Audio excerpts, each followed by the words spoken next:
What is going on, good people? I have decided to go ahead and just jump right into things and make my first official video for this new channel. And I wanted to react to RFK Jr.'s suspending his presidential campaign and joining forces with Donald Trump. Now, RFK, Robert F. Kennedy Jr., he comes from a long line of Democrats, very high profile Democrats. His entire family, as a matter of fact, they're synonymous with the Democratic Party. Unfortunately, the Democrats of JFK and RFK Sr., it's not the Democratic Party we have today. As a matter of fact, they are far from it. I would go as far as to say that the Democratic Party of JFK's era would be considered downright conservative by today's standards. They certainly weren't Marxist like you see. And I'm not saying every Democratic politician today is a Marxist, but Lord, do they seem to have those leanings. Anyway, that's enough prattling for me right now. Let's go ahead and start the video, and I'll stop it and reply as I see fit. Hello, everyone. Welcome so much for being here. I'd like to introduce everyone to bring on Robert F. Kennedy Jr.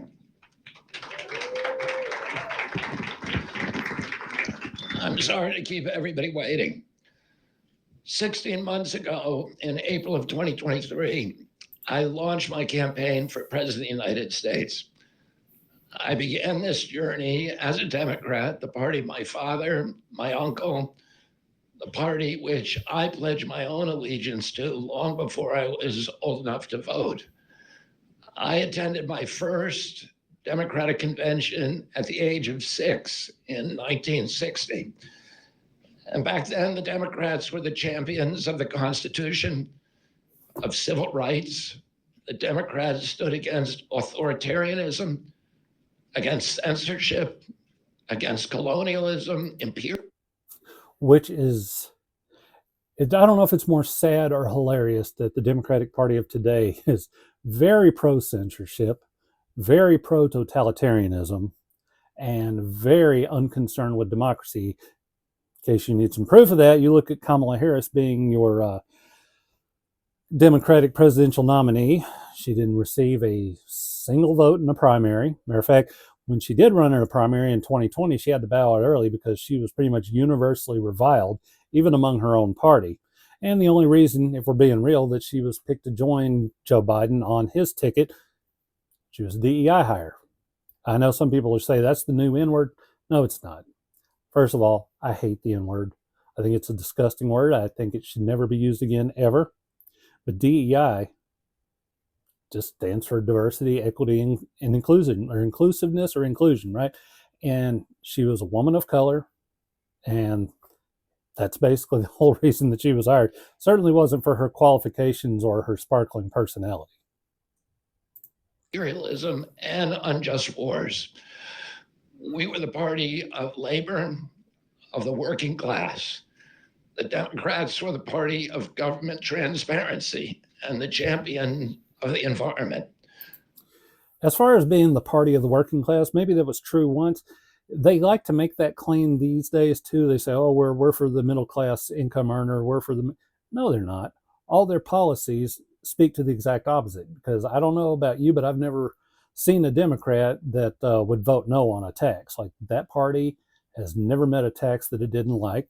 And for all its crowing about how it's going to really take it to the billionaires and to the rich people, I'm like, come on. It's the billionaires and the ultra rich people that are funding their campaigns. You think they're going to bite the hand that feeds them? Absolutely not. I got a bridge to sell you if you think that.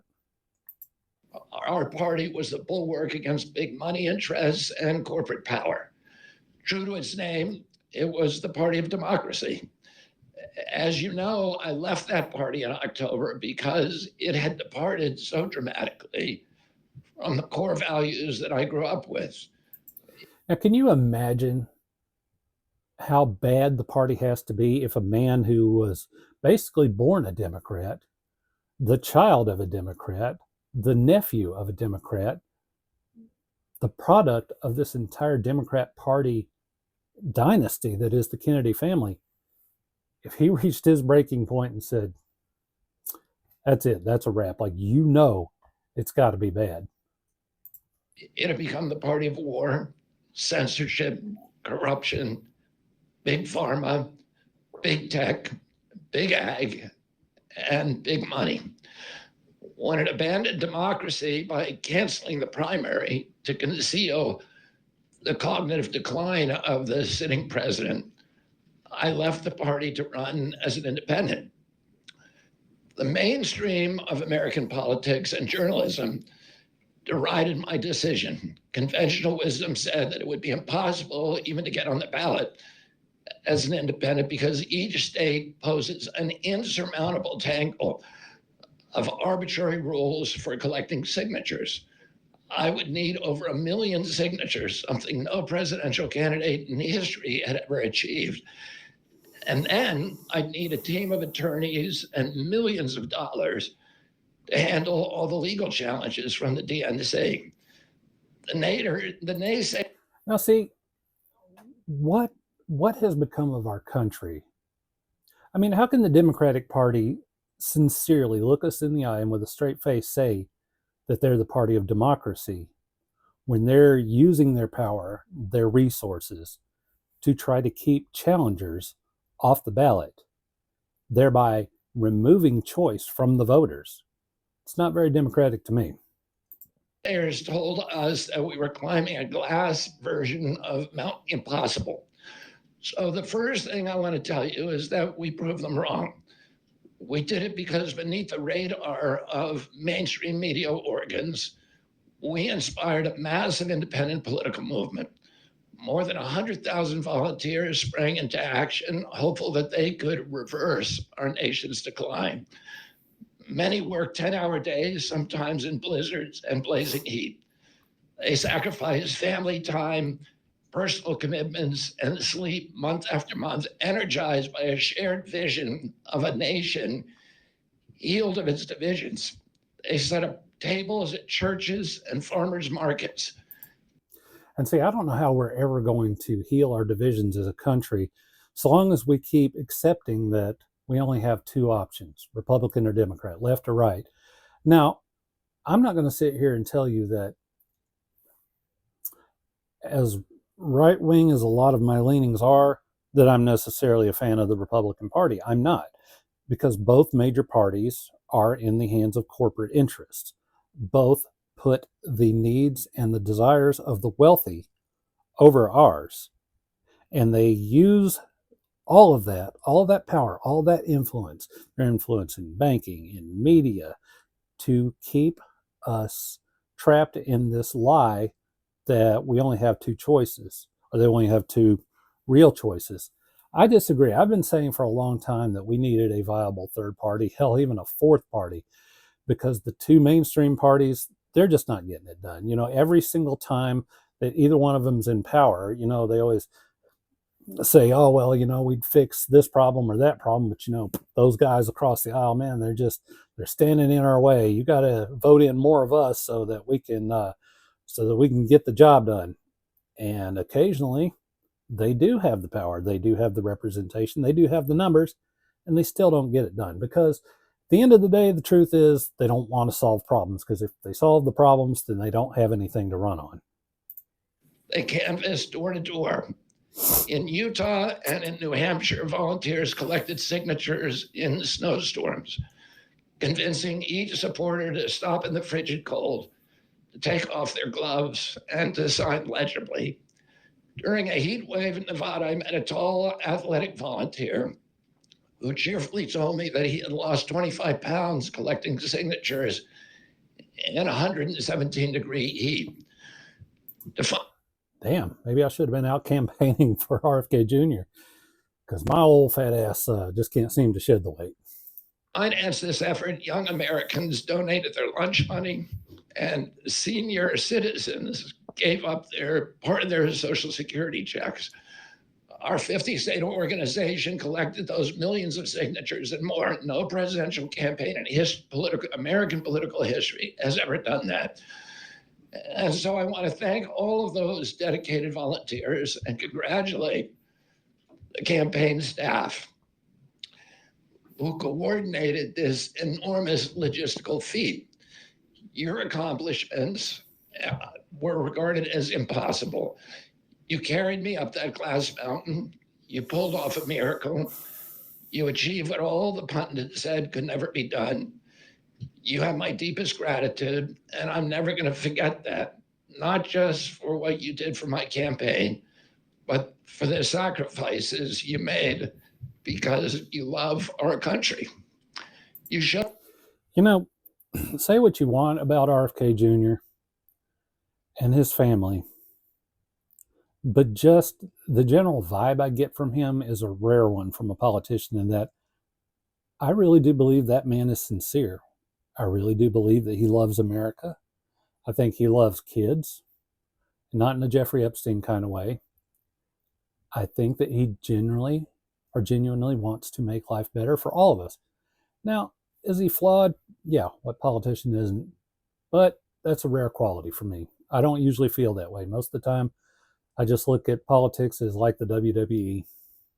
Show to everyone that democracy is still possible here. It continues to survive in the press and in the idealistic human energies that still thrive beneath the canvas of neglect and of official and institutional corruption. Today, I'm here to tell you that I will not allow your efforts to go to waste. I'm here to tell you that I will leverage your tremendous accomplishments to serve the ideals that we share, the ideals of peace, of prosperity, of freedom, of health, all of the ideals that motivated my campaign. I'm here today to describe the path forward that you've opened with your commitment and with your hard labors. Now, in an honest system, I believe that I would have won the election. In a system the like kind that my father and my uncles thrived in, a system with open debates, with fair primaries, with regularly scheduled debates, with fair primaries, and with a truly independent media untainted by government propaganda and Now, I'm not going to sit here and tell you that I believe the media has always been objective and unbiased. I think it's just human nature, regardless of what your profession, what your walk in life is. You're going to have biases. But I will say, I think that our forefathers, if they saw what was becoming of modern journalism, of the modern press, they'd be spinning in their graves. Because we don't have independent, objective media anymore. Not really. Even a lot of the independent outlets tend to have a flavor one way or the other. I kind of like to think of them as like non-denominational churches. Like, I've been to several of those, but they always seem to have a particular dogma or denominational bent. Anyway. Censorship. In a system of nonpartisan courts and election boards, everything would be different. After all, the polls consistently showed me beating each of the other candidates, both in favorability and also in head-to-head matchups. But I'm sorry to say that while democracy may still be alive at the grassroots, it has become little more than a slogan for our political institutions, for our media, and for our government, and most sadly at all for me, the Democratic Party. Absolutely. I forget who said it. I don't know to whom I should attribute the quote, but they said basically, if the vote was able to change anything, it would have been outlawed a long time ago. Right now, I think that I'm still going to vote. I vote, every time I have an opportunity to, I vote. I don't know if it's just some secret masochistic bent that I have, but maybe I like the pain, but I don't truly believe it changes anything.